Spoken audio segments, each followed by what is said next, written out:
Bom dia, pessoal. Vamos de BTC na manhã dessa terça-feira selvagem, agora na Espanha, 10 horas e 10 minutos, no Brasil, 6 e 10 da manhã. Gente, eu tô no gráfico de 6 horas ancorado pela banda de VWAP mensal.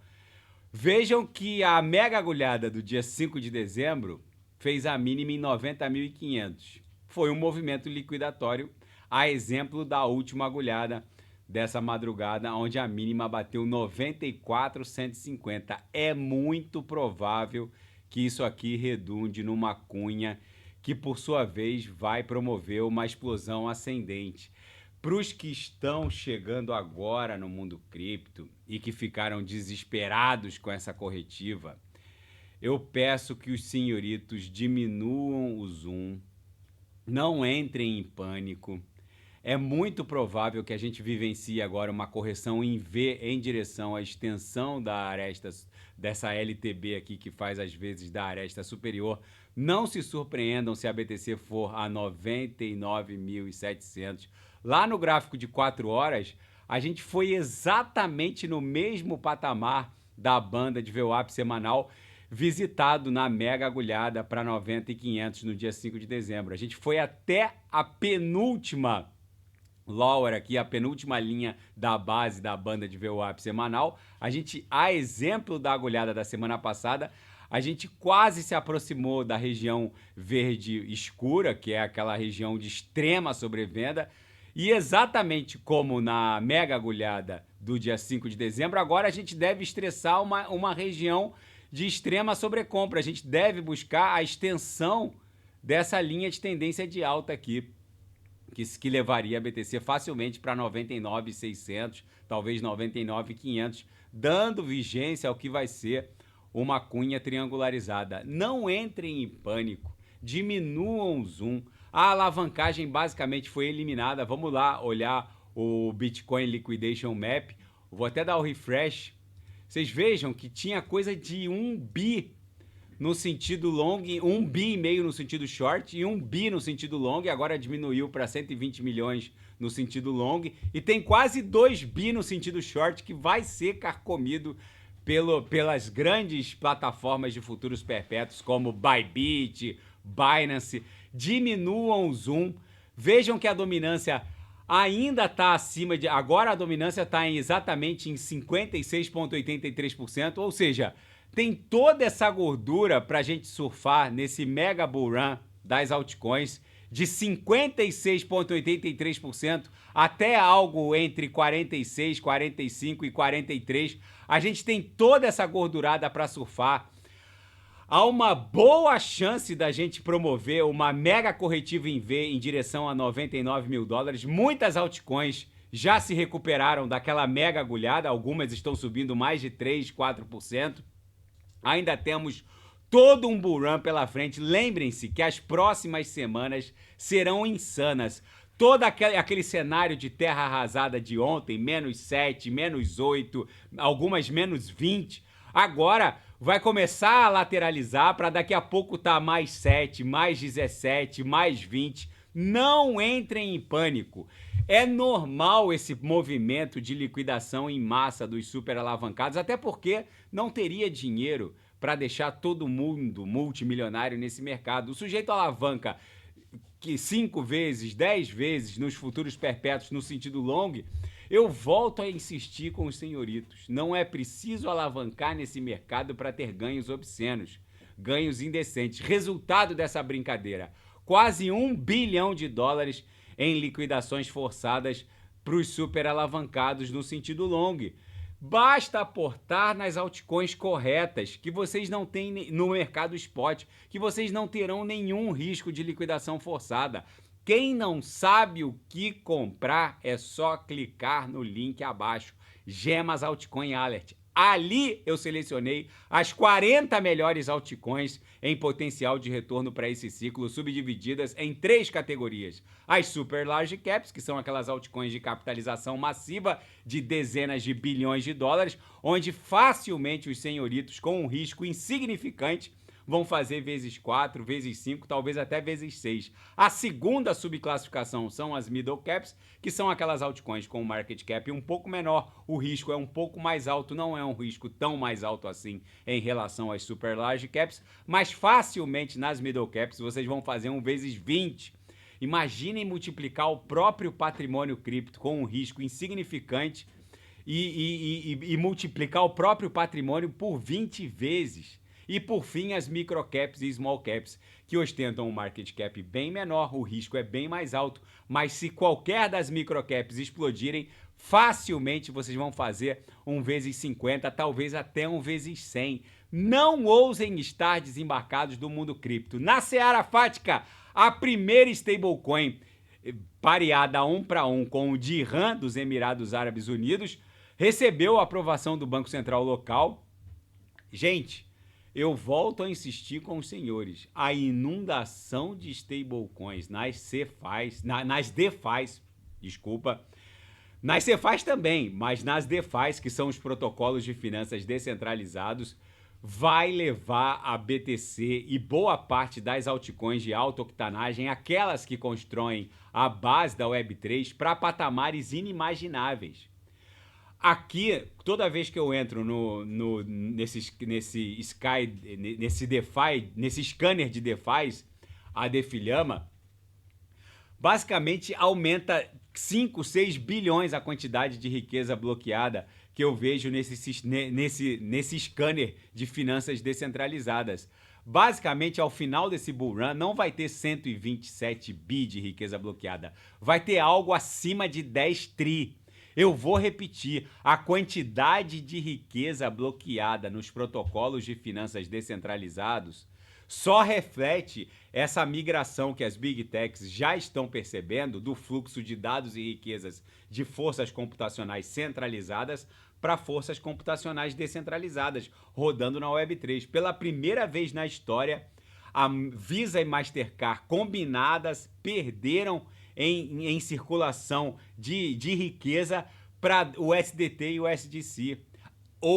Em novembro de 2024, houve mais transações de USDT e USDC do que transações com Visa e Mastercard combinadas.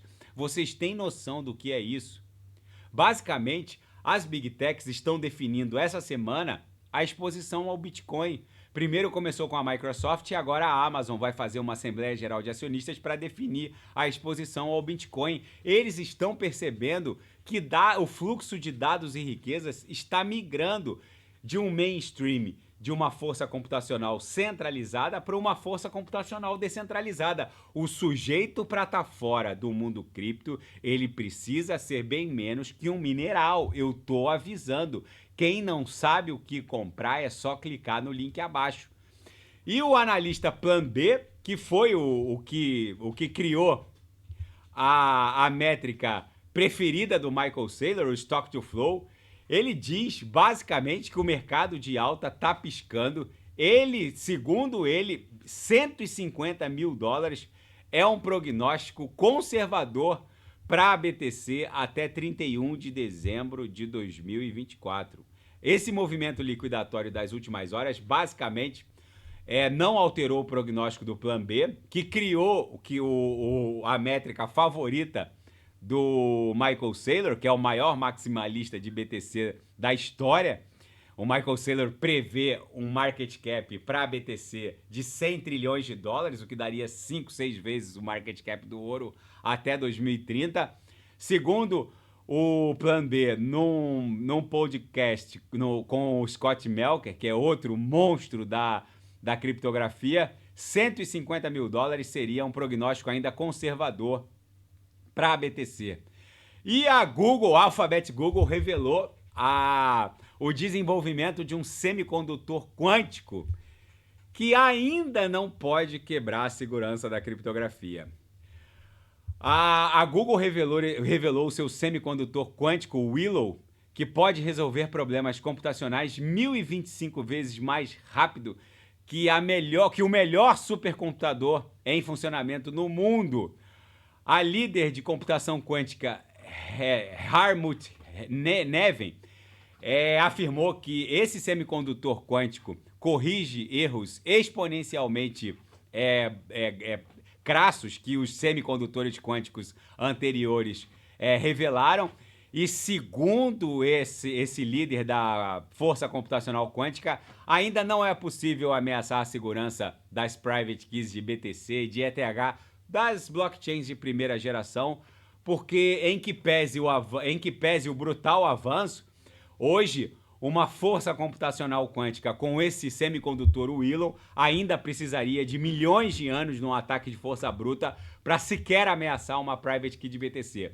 Só que o desenvolvimento da força computacional quântica está se desdobrando de forma muito rápida e eles acham que em 10 ou 15 anos a blockchain principal da BTC e da ETH terão que sofrer um update, porque aí o tempo de quebra de uma private key de BTC pode ficar perigosamente reduzido a alguns anos ou meses. Segundo eles, não há com o que se preocupar, um simples update na blockchain da BTC, fazendo com que os usuários migrem de uma private key com um determinado código alfanumérico, que teria basicamente o dobro desse código alfanumérico, não alteraria em nada o uso da rede. Basicamente, as pessoas teriam que migrar para um SegWit 3 ou para um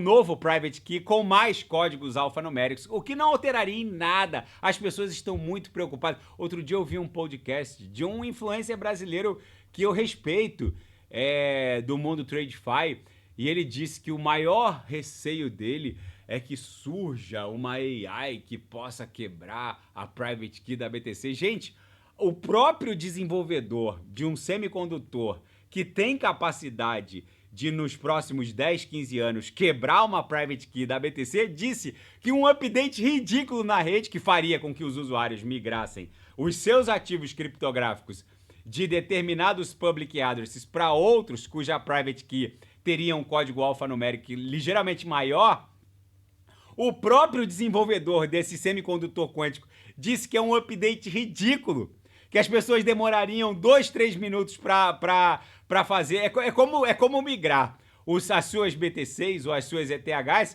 de um SegWit 2 para um SegWit 4.0. Pronto, acabou, está resolvido o problema. Agora, o sujeito dizer que não se expõe ao Bitcoin porque tem medo de uma AI ou de um semicondutor que quebraria a private key de BTC, o cara para dizer isso, ele não entende nada de criptografia e não entende nada de força computacional quântica, porque basicamente esses semicondutores estão sendo desenvolvidos agora com capacidade. A capacidade de processamento desses semicondutores nem é medida em gigabytes, em megabytes, em terabytes, é medida em qubits, que é uma métrica absurdamente mais alavancada em relação a essa força computacional que a gente conhece, que é baseada em 1 e 0, ou passa energia ou não passa energia. Ou seja, se o próprio desenvolvedor desse semicondutor quântico está dando conta de que haverá tempo para migração para public addresses cuja private key já será imune à força computacional quântica, como é que o cara diz que não vai se expor ao Bitcoin porque ele tem medo de uma AI que quebre a private key? Ou seja, o sujeito não está falando nada com nada. Na seara geopolítica e finanças internacionais, ações chinesas disparam depois que o Politburo, que é lá o Congresso do Partido Comunista Chinês, composto pelos 25 membros mais antigos e liderado pelo Xi Jinping, confirmou uma ampla flexibilização macroeconômica chinesa. Eles vão subsidiar, financiar, liberar crédito. Os índices chineses estão subindo. Enfim, gente, não subestimem essa flexibilização conjugada chinesa da zona do euro e norte-americana, porque o que vem por aí não tem precedente nos ciclos anteriores. Porque nos ciclos anteriores não havia ETF de BTC no mercado à vista, não havia ETF de ETH no mercado à vista, esses dutos legais para o aporte da grana institucional. Nos ciclos anteriores não havia uma flexibilização macroeconômica combinada e conjugada chinesa da zona do euro, porque a indústria alemã, francesa, espanhola estão colapsando. Não havia uma série de fatores macroeconômicos combinados. O que vem por aí não tem precedentes e analistas dão conta de que o Banco Central norte-americano abandonou a guerra contra a inflação. O IPC, os dados serão publicados agora, amanhã, quarta-feira, e o IPC não cai. Basicamente, ele atingiu um platô e o Banco Central norte-americano está convivendo com isso. Ou seja, eles não estão se importando com a inflação fora da meta, eles vão continuar baixando a taxa básica de juros, vão iniciar uma mega flexibilização macroeconômica. O sistema bancário norte-americano, que estava colapsando com a quebra do Silicon Valley Bank, com o Signature Bank, o First Republic Bank, estava começando a haver uma quebradeira bancária. Agora o Fed não vai arriscar, eles vão iniciar a mega flexibilização e mandaram um banzai, não vou falar aqui a palavra correta, mandaram um banzai para a inflação. Eles não vão mais controlar a inflação. Segundo esse analista, os Estados Unidos agora vão conviver com um IPC, com um PCE, despesas de consumo pessoal, ligeiramente acima da meta, e esse ligeiramente pode ficar o dobro da meta rapidamente. Enfim, é o novo normal. E as tropas israelenses estão a 25 quilômetros de Damasco, depois de bombardear os supostos depósitos de armas químicas. As tropas israelenses estão avançando em direção à capital síria, Damasco. Os israelenses não quiseram reportar o objetivo dessa missão.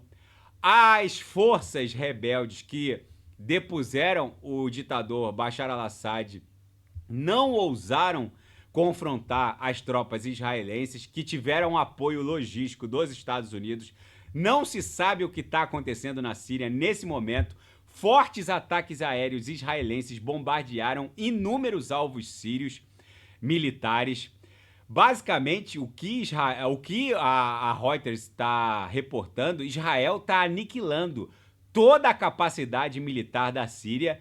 Mesmo que esses rebeldes assumam o comando da Síria diante desse novo cenário, eles não terão basicamente nenhuma base militar para assumir como legada da antiga força militar do Bashar al-Assad.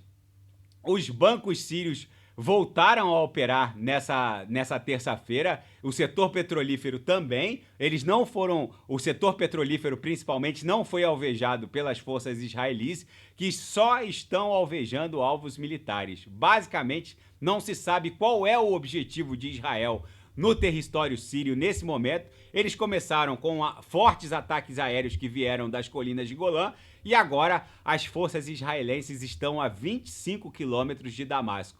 E a última notícia é que o presidente Lula da Silva foi submetido a uma cirurgia de emergência intracraniana.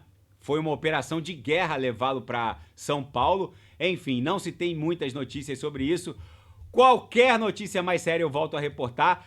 A BTC basicamente travou na mediana do canal de Keltner, está fazendo fundos ascendentes, topos descendentes. Isso aqui fatalmente vai explodir em direção a uma mega pernada de alta que vai levar a BTC invariavelmente para um patamar próximo de 120 mil dólares. Não se desesperem. Se é o seu primeiro ciclo, não há com o que se desesperar, entrar em pânico. Não seja aquele panic seller que vende na correria porque perdeu 94 mil dólares. Não façam isso. Aumentem o zoom, diminuam o zoom, né? Aumentem o time frame.